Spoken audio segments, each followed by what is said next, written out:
नमस्कार, तुमच्या सगळ्यांचं परत खूप खूप स्वागत आहे एका नवीन व्हिडिओमध्ये. आणि आज नवीन व्हिडिओमध्ये एक छोटीशी पाहुणी आलेली आहे आपल्याकडे. तिचं नाव आहे चार्वी. तुझं नाव सांग. चार्वी योगेश तेवतकर. हां, ही एक छोटीशी मुलगी आहे चार्वी आणि ही 4th स्टँडर्डमध्ये गेली आहे आता. आणि आता ही आणि मी मिळून तुम्हाला एक गोष्ट शिकवणार आहोत की एक गमतीशीर खेळ कसा खेळायचा ते शिकवणार आहोत. तुम्ही तुमच्या छोट्या भावंडांबरोबर हा खेळ खेळू शकता किंवा सपोज पालक हा व्हिडिओ बघत असतील तर तुम्ही तुमच्या मुलांबरोबर सुद्धा हा खेळ खेळू शकता. आता ह्याचा मी तुम्हाला फायदा सांगते काय आहे की बऱ्याच वेळेला लहान मुलांना आपल्या भावना असतात, इमोशन्स असतात, त्या व्यक्त करता येत नाहीत किंवा घरात मुलं खूप बडबडतात पण शाळेत स्टेजवरती मुलं बोलत नाहीत, त्यांची कल्पनाशक्तीला वाव मिळत नाही. तर अशा वेळेला हा एक छोटासा खेळ आहे. तो खेळ खेळून तुम्ही तुमचा टाईमपाससुद्धा करू शकता. वेळ खूप छान जातो आणि मुलांनासुद्धा खूप मजा येते आणि तुमचं आणि मुलांचं कनेक्शनसुद्धा खूप स्ट्रॉंग होतं. तर या खेळात करायचं काहीच नाही आहे. ह्या खेळाची सुरुवात पालकांनी शक्यतो करावी किंवा जे मोठं भावंड आहे त्यांनी करावी.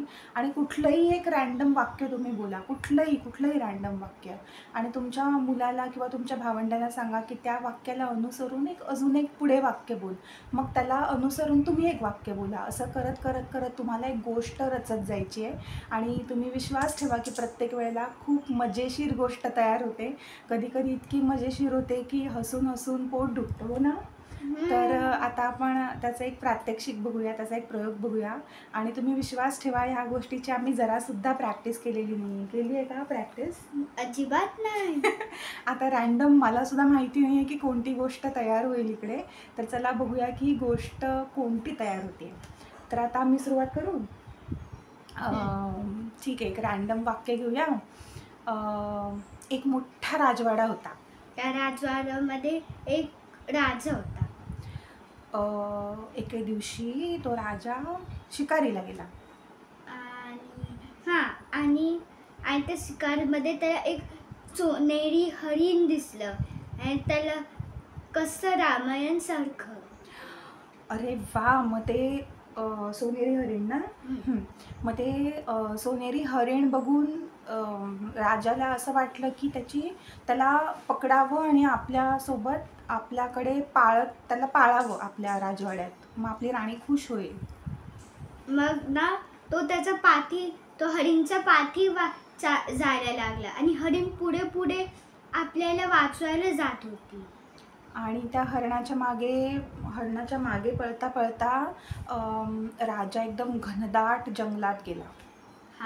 त्या जंगलात त्याचा जायचा रस्ताच नाही मिळाला. तेवढ्यात त्याला एक हरिण दिसलं. मग तो परत हरिणच्या पाठी जाता जाता दिसलं, पण हरिण गायब झालं बुशेसमध्ये, झाडांमध्ये लपून. मग ना तिकडे त्याला आता मला बोलू दे. आणि मग काय झालं, काय शेवटचं वाक्य काय होतं तुझं? ते हरिण झुडपांमध्ये गायब झालं ना. हां. आणि मग राजाच्या लक्षात आलं की आपण रस्ताच हरवलोय. मग तिकडे ना राजाचे थोडेफार सैनिक त्या शोधायला आले आणि त्याला दिसले. राजा सांगितले की तिकडे खड्डा खोदा आणि ना जर हरिण त्या खड्ड्यात पडेल तर एक आवाज येईल आणि आपण त्या आवाजमध्ये जाऊन हरिणला पकडून आपल्या राज्यात घेऊन येऊ. अच्छा.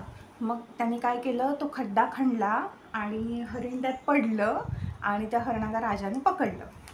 मग हरिण रडायला लागलं. मग राजाला थोडंसं वाईट वाटलं. मग राजाने बघितलं की हरिण रडतंय. मग राजाने त्या हरणाला सोडून दिलं. हरिण खुश होऊन त्याच्या घरी गेला आणि राजा खुश होऊन त्याच्या सैनिक बरोबर घरी गेला. अशी होती गोष्ट. तर बघितलात, अशी मस्त मस्त नवीन नवीन गोष्टी तुम्ही तयार करू शकता. कुठल्या वेळेला कुठली गोष्ट कशी तयार होईल सांगता येत नाही, पण ह्याच्यात खूप मजा येते. तुला मजा आली का? चला, तर आता असाच एक गमतीशीर व्हिडिओ घेऊन नेक्स्ट टाईम आपण भेटूया. तोपर्यंत बाय बाय.